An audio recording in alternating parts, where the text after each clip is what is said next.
Welcome you all to this symposium. My name is Dr. D. Prabhu, and I'm head of the Department of Public Health Dentistry, SRM Dental College, Ramapuram, Chennai, and as well as I was a past Vice President of Indian Association of Public Health Dentistry.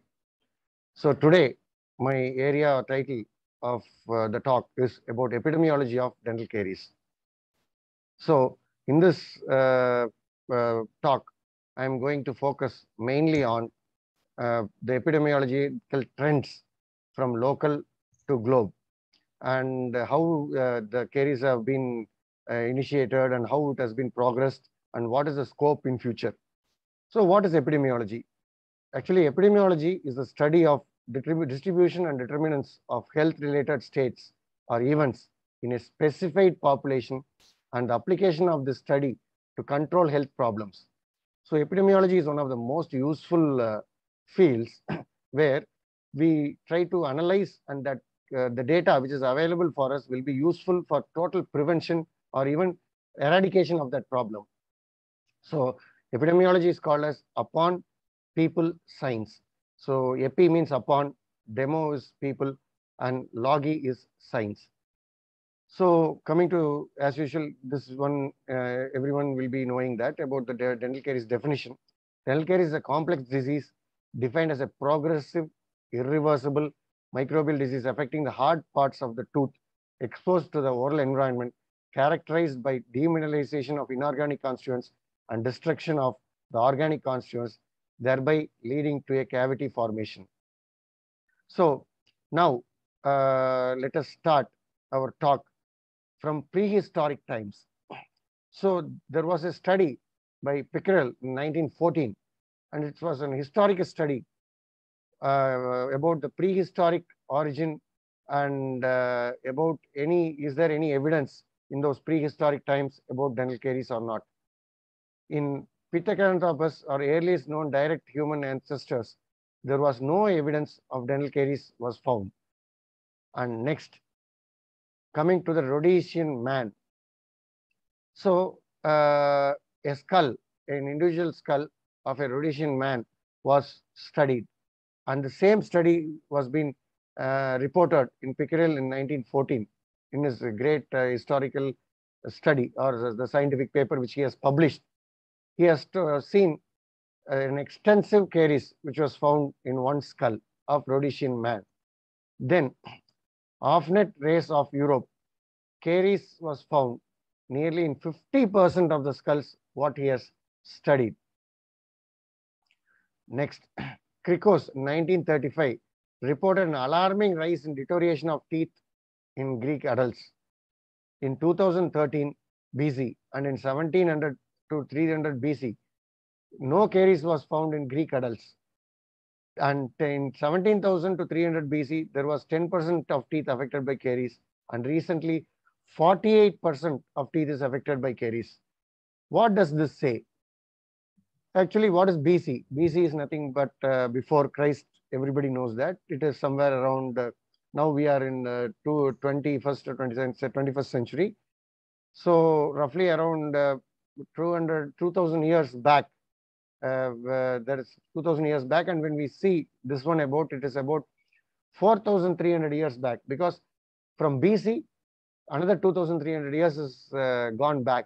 So from BC has been always calculated from 0 to the years of the occurrence. So somewhere when we see about in that perspective, 2,300 BC means it is around nearly 4,300 years back. There was no caries found in Greek adults. So what does it say? There are a lot of anthropological development as well as caries development. As you all know that it is due to dietary factors and different genetic compositions. This kind of caries has been, susceptibility is been well reported. So 4,300 years back, if there was no caries is found means in Greek adults means, that is really a very astonishing finding. And currently and recently they have found nearly 48%. That means 50%, almost 50% of the Greek adults are being affected by dental caries. So this is a very great important finding. 4,000 years back there was no caries, and now recently we have 50% are affected by caries. So are we progressing in science? Is a big question. We say that dentistry has evolved leaps and bounds in the past 200 to 300 years, but caries have increased enormously, enormous potential. So before even a dental college was not there, or anthropological studies were not there, a scientific study was not there, 4,300 years back, there was no caries. So this is a research question which all the researchers of the world should ponder on. So this is one of the very vital link. Even though our science is growing, by the by, our dental caries potential and health is really deteriorating. So we need to find ways through a lot of research in cariology. That's what the symposium is going to do. So my epidemiology data really shows that we are really deteriorating. So next, coming to World Health Organization estimation of global dental caries burden. You know, WHO was being formed in 1945. Mostly this is just a 60 years phenomenon, or else it is after just in the second half of our living century, that too after Second World War. The need for a World Health Organization was being found by all the countries, and we have formed a global alliance for health that is called as World Health Organization. And they were focusing mainly on healthcare, and currently now they have started focusing on dental healthcare also. So the data which has been assimilated by WHO is of great importance for all the scientific community all through the world. So now, what does it say? World Health Organization estimation of global DMFT for 12-year-old children reported that in 188 countries, their database that the global basis of teeth decay was enormous. In the, what we project is somewhere around 9-digit figure of more than 2 crore teeth were being either decayed, filled, or missing among just that age group. Only that age group has 9-figure mark of decade. 12-year age group, only 12-year age group all through the globe has 9-figure mark of tooth decay by DMFT standards. We always measure by the indices. Why indices came? What is the use of that? What is the purpose of that? Previously, each and every mouth is individually being estimated. But if you want to give a global total figure, a large amount like this 9-digit figure, if we want to arrive, literally what we need? We need a scientific quantification which brings this 9-digit figure. The whole population of 12-year age group should be quantified within a 9-digit figure is been possible because of this DMFT index. So this shows the alarming nature. 12-year age group is one of the prime age, school-going age, and all through the globe, where we intervene, we can stop real caries all through the globe. And cariology, the field of cariology should really look into this focused area age group. This was based on the data available from 2004 from World Health country-wise data and area program. Actually, WHO has a country-wise area profile. They have assimilated all the studies and they have come out with a proper database, which is country specific and also area profile program. Means each and every area somewhere around, like now we are from Tamil Nadu, means how much is the caries potential. So this data bank forms a primary tool for us to assess, to understand the trends, and as well as to intervene and stop those progression. This is why WHO continues to advocate the efforts to improve the overall health situation are all still highly indicated. So now coming to the proper tooth dental caries, in 2002, this is the latest data, untreated caries in permanent teeth was the most prevalent condition worldwide. What does it say? It says not only on oral healthcare, it speaks about the healthcare also. There are a lot of problems human is facing, somewhere from congenital heart disease to stress-related problems to cancer. So they say in 2010, untreated caries in permanent teeth is one of the most prevalent condition in the world. That means see the potentiality for cariology and research and as well as intervention by all the dentists. So it has affected nearly 2.4 billion people, and untreated caries in deciduous teeth was the 10th most prevalent condition affecting 621 million children worldwide. This is a huge, huge, huge figure. On what does this, what do you call this figure in the right side of you say? The tooth decay, the world's oldest and most widespread disease, it is saying. The world's oldest. That means it is not heart attack or something. Dental decay is the oldest and it is the most widespread, means it is very common. It has broken the barriers of country, it has broken the barrier of race, it has broken each and every parameters and become the widespread disease. For this, in this place, I would like to intervene and say an example from outside. For an example, when you see the largest spoken number spoken language is Mandarin, that is Chinese, because lots of people speaking that language is Mandarin.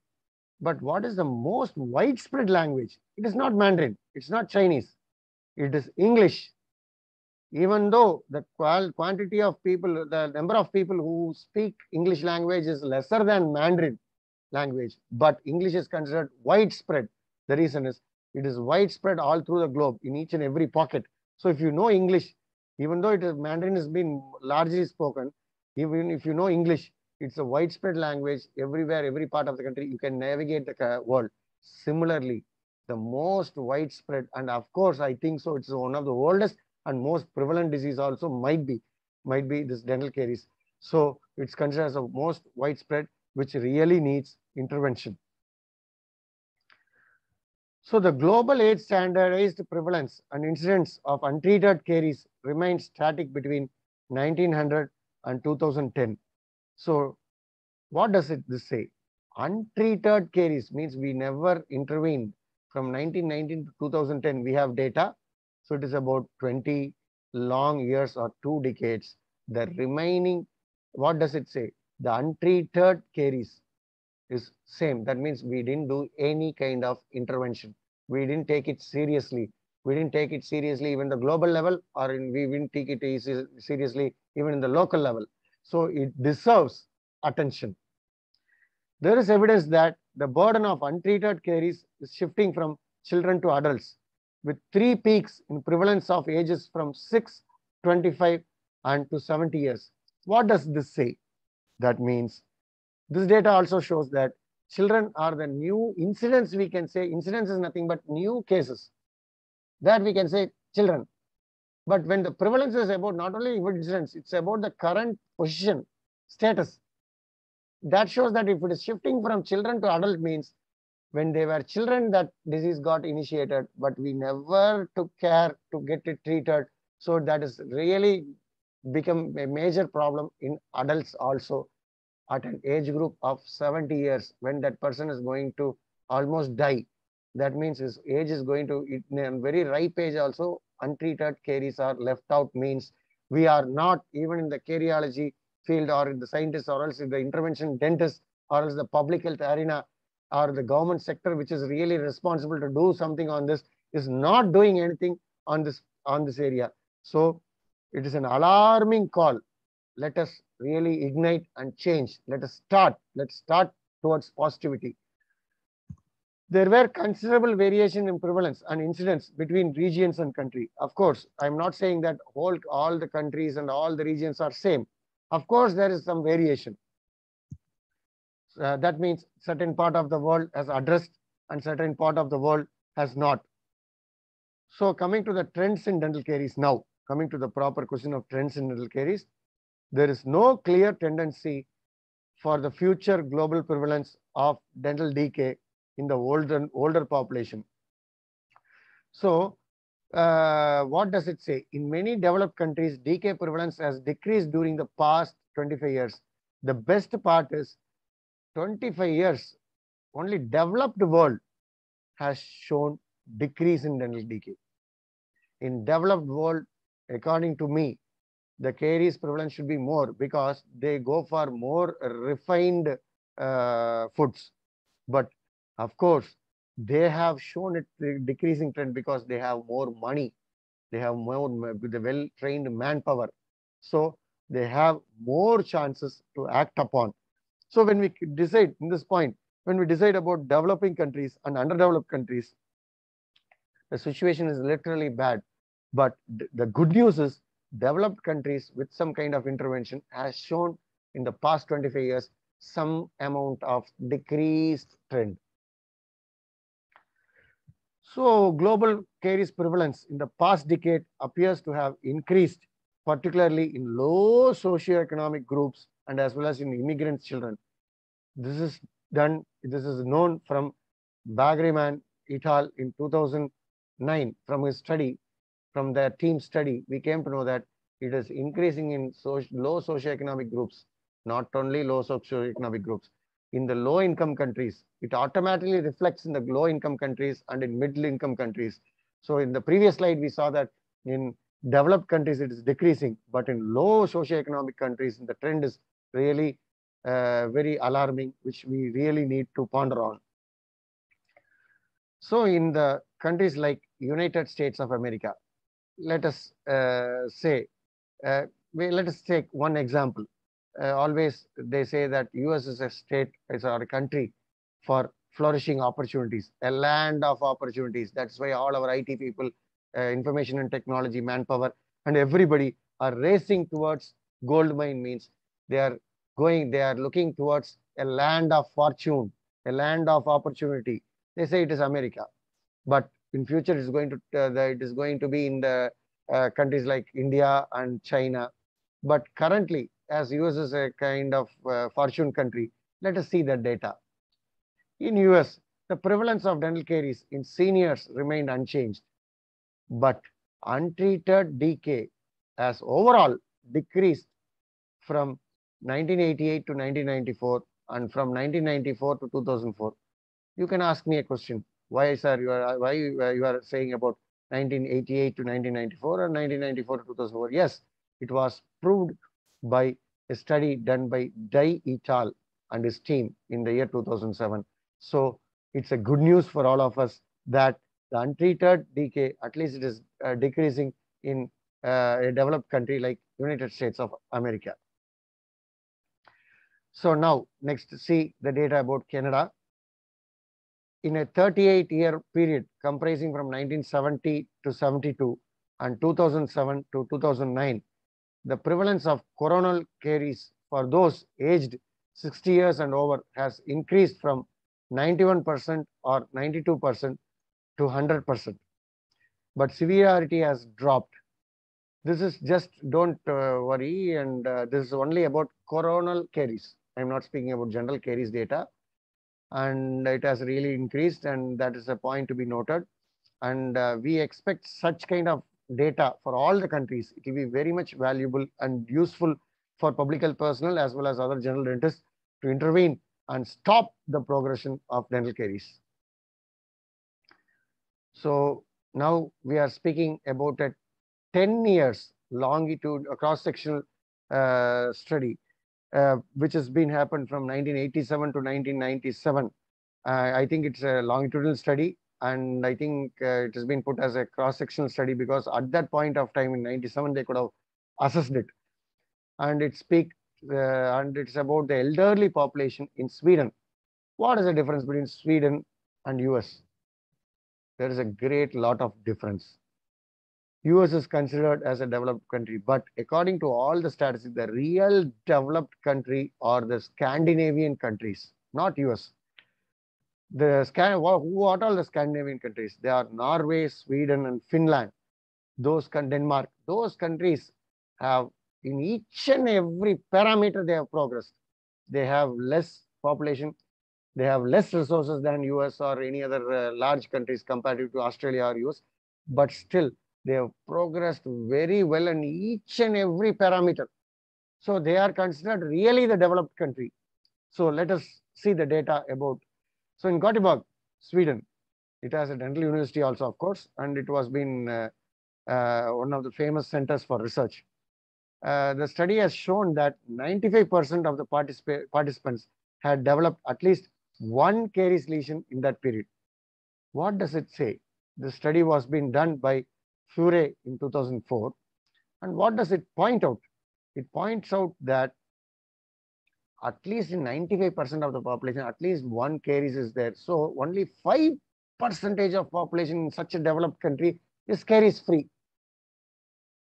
That means you think about the countries like the developing countries like India or else the underdeveloped countries, how the condition should be. I think it should have been 100% in each and every mouth, in each and every individual. There should be a caries. That means you should see the potential of cariology and research. So coming to Germany, the caries experience has fallen from 1997 to 2005, but root caries prevalence specifically has increased, with 45% of senior citizens having at least one caries or filled root surface. So it has been done by Michelis and Sneffer in 2006. The study was being done, and the caries, there is a fallen trend from 1997 to 2005, but root caries, specifically root caries in the senior population is increasing. What does this say? I think this should have been the major similar same trend, global trend in all countries, in all developing countries. It should have been the whole caries ratio should have been showing in will be decreasing, but there is an increasing trend in specific caries like root caries among senior citizens. So coming to our counterpart or our neighbor or the person or the country which is going to race along with India in a race towards developed status is China. We have lot of India. We means Indians have lot of similarities and traditional link with China from ages, even though they were our neighbor, and they also got independence from similar time. They also started intervention from the similar time. It's one of the world's largest populated country. So what does they say? It is really an important part to know about that. National surveys in China have shown an increase in caries prevalence in older adults. It is done by Hugh et al. It is published in 2011. And the same result has been shown by Dew et al., which has been published in 2009. So they say that there is caries prevalence in older adults. It is more. What does it say? It is showing the whole world global trend that intervention is really needed in that population.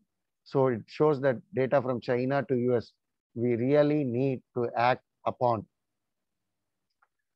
So coming to the giants question mark or Africa. Africa is a great continent with lot of diversity, with lot of flora and fauna, which is not there in any continent. It is present in this continent. It's very rich continent in that terms of flora and fauna, and everybody are curious. And it's called as giants question mark because of the shape of the African continent. So it has many countries, from oil-rich countries of Arab like Libya to South Africa in the south. So the incidence of dental caries in all age groups is also expected to increase in many African countries. Generally, Africa has a lot of all types of countries ranging from developing to undeveloped country. But on an average, a study done by Peterson in 2004 has said that there is really an increased trend in African region also, and that he has literally pointed out the reason to dietary changes and as well as inadequate exposure to fluoride. As you know, fluoride is one of, it's called as double-edged sword. Even when there is less of fluoride, it will cause problems of dental caries, and if it is excess, it will cause of skeletal fluorosis to other conditions. So they say that optimum level of fluoride, that is 1 ppm parts per million in water, is very amicable, or else it prevents dental caries. So Peterson study states that the dietary changes are causing to an increased trend in dental caries, as well as there is inadequacy in fluoride, optimum fluoride exposure. So this is a large map. So till now you could have been what you could have seen a lot of slides filled with words, and this is a very diagrammatic picturization so that it will increase your curiosity. Permanent teeth affected by dental caries in children, DMFT, in 12 countries across the world. This thing shows that. So, dental caries in DMFT among 12 years old in 2017 2018 it's depicting every time. So, dental caries levels in DMFT in 12 years old in 2017 and 18 shows that very low caries, that is 1.2, is shown in this green area, and in low, it shows 12.5 to 2.6, 1.2 to 2.6, that is in blue, and moderate is in the yellow, it is 2.7 to 4.4, and in high it is 4.5. It is alarming. So that 4.5, you can see that red color areas. So the gray, the light gray area is where it is no data is available. That shows from countries like Libya, Morocco to Mongolia. It shows that there is no data available. So we request, and it is our global community's responsibility to get a data. Data is the first powerful tool to wage a war against this kind of caries. So what I say is, the green countries are really progressing well. Green colored countries in this map particularly, that is from Canada, Greenland to Australia, South Africa, part of United Kingdom, and Scandinavian countries have showed very less, very low caries experience, and highest is in something. And India, China, India, and even China is low, and India, countries like India and US has low level of dental caries, and countries like Saudi Arabia has moderate level of dental caries. So number of teeth affected by dental caries in adults between 35 to 45 years. This is based on the age group. This is the same map. It's been depicted for 35 to 45 years age group. That's it. In this, it shows that very high in Canada, and it's very contrary to the previous slide, of course. And a lot of data is not available in many countries. And countries like in India, it is low. And in countries like China, it is very low. And it is very quite surprising that in 35 to 45 years old age group, India is low in caries experience than America, United States of America. America has more dental caries in that age group. So now, leaving all those things, how we are going to prevent is the highlight of this this thing. And of course, it is always, as a dentist, you could have also known data, which I'm not going to say something new. And low sugar diet is the only reason. Promoting a well-balanced diet, low in free sugars and high in fruit and vegetables, and favoring water as the main drink rather than going for all kind of carbonated drinks is one of the main area of prevention. So next, adequate exposure to fluoride. Mainly, I'm recommending this to underdeveloped countries and where there is a lot of fluoride. Exposure to fluoride is an essential factor in prevention of dental caries. An optimum level of fluoride can be obtained from different sources. This is, I'm speaking about the dietary sources like drinking water, salt, milk, and toothpaste. And twice daily toothbrushing with fluoride containing toothpaste is one of the preventable methodologies. Even dietary, we can't say it's not, sometimes it's not under our control. But this kind of intervention with optimum fluoride of 1000 to 1500 ppm toothpaste is one of the, it's really encouraged, and it's the point to be noted on. Okay, coming to prevention on large scale. The previous one I told about the prevention in individual level. This one I'm saying prevention in large scale. Fluoride mouth rinsing program is the one and only arsenal what we have to attain caries-free issues. So what is that? It is about just by using 10 ml of water, in that 0.2% of sodium fluoride. It's available even in tablet form, powder form. And when we just swish, and when we, it is like fluoride mouth rinse, it is when we swish and spit it out, the percentage of caries reduction is achieved is approximately really minimum 15%. So this is the most cheapest mass program available, a tool to stop dental caries. This is very perfectly done in Philippines and a lot of countries.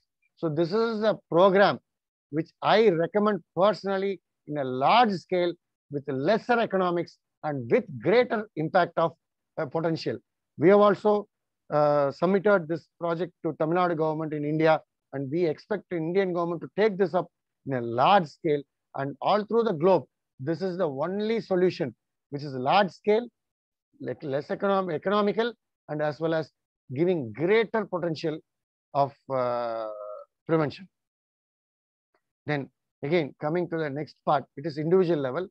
Individual level, clean teeth between your teeth and daily basis with floss or interdental cleaner.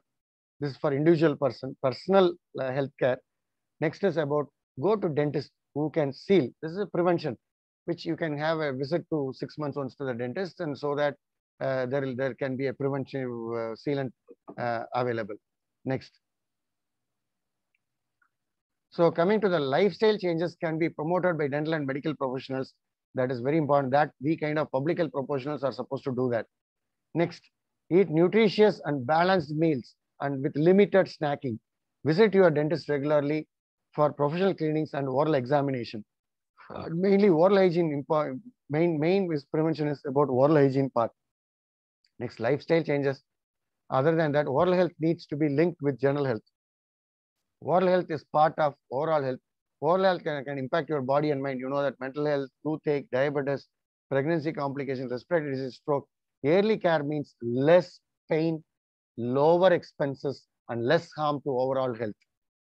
So cooperation and training of medical professionals, Anganwadi, social workers. In this, medical professionals mean public health and dental professionals also. And social workers requiring emphasizing and promoting oral health care. Also, they can be trained to diagnose early health care. Actually, the best thing is Anganwadi is a system in India where there are especially ladies trained to intervene at the earliest part in sub-center level. So sub-center is everywhere on the globe. We have sub-centers. So at that places, that that healthcare professionals, the basic healthcare professionals can be at least trained to diagnose dental caries. Globally, there are estimated more than 3.5 billion cases of oral diseases and oral conditions. Most of it is preventable. That is the main thing, preventable. For the last 3 decades, the combined global prevalence of dental caries, tooth decay, periodontal disease, and gum disease remained unchanged for 45%. So, in this, which is higher than the prevalence of any other non-communicable diseases. So school teachers can play a crucial role in awareness and implementation of preventive strategies, especially focusing on good dietary and brushing habits and promoting the importance of milk teeth. And social workers should be engaged in monitoring oral health, especially in the underprivileged and specialist children, because school teachers cannot go everywhere. At that part, social workers can play a role. This all should be coordinated in a coordinated way by the government, respective local government or state government or national government, and should be coordinated internationally through WHO or World Health Organization. Government support would be required in planning and implementing strategies, even though private, whatever, let it be doctors or public health professionals or dentists or endodontists or whoever it may be, they can intervene only to pockets. But if you want a holistic approach, it should be having a backup of government. So it is each and every public health dentist duty to lobby behind the government to act upon it. Timely surveillance of fluoride levels in water needs to be done. So this all can be done with public health as well as government input and as well as by private agencies. Fluoride toothpaste, gels and varnishes that have been clearly documented as effective preventive measures towards dental caries should be practiced. And there is a world there are 2 kind of views. One is against fluoride, one is for fluoride. So at optimum level, the scientific finding says that at 1 ppm, it is really beneficial. So we should be aggressively promoting that kind of modalities. Schools should be targeted for water fluoridation or sealant applications. When a survey is conducted, one should be to train and educate the mother or at least one family member for detection of caries at early demineralization period. So with this, I thank you one and all for listening. This this talk is about totally mass prevention of caries, and to know how much it is really, whether it is increasing or decreasing, or whether it is increasing in certain countries or decreasing in certain countries, or how it should be tackled, what is the mass solution, what mass prevention strategies to individual prevention strategies, all are being put into a cocktail in this one single talk. I would like you to repeat. I think in future we are going to upload this again into YouTube or on digital media, so that this talk should be reaching maximum number of people for maximum benefit in the humankind. Thank you. With this, I finish my talk by showing the references where you want to again build up on this area.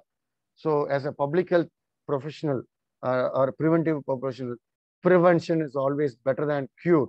I always stress this slogan and finish my talk. Thank you one and all for taking pains or taking time to listen to this most valuable and useful database lecture. Thank you.